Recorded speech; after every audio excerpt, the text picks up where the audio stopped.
You've minced no words about your feelings about Donald Trump. I think you called him a xenophobic fascist. I hope I'm quoting you correctly.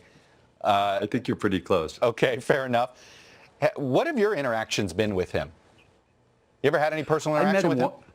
I met him once. I was sitting down at a table. He was nice, and we talked a couple of times, I think, and then he went on Larry King and told everybody I was very short, which I said, oh, I met you sitting down.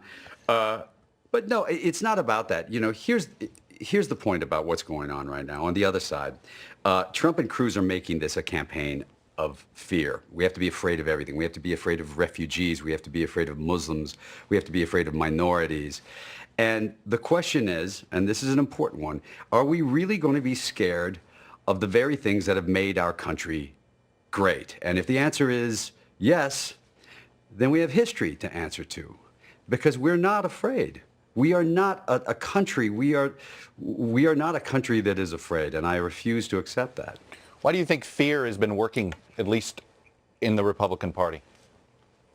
Because fear has always worked in one way or another. You've always, in elections, fear has always been a great, one of the great tools of any election.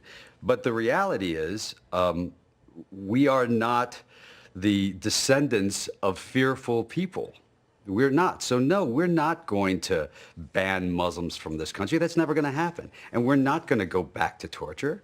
And we're not going to kill the families of terrorists or suspected terrorists, because that is not who we are. And if we did, we would make our grandparents and their parents would be ashamed of us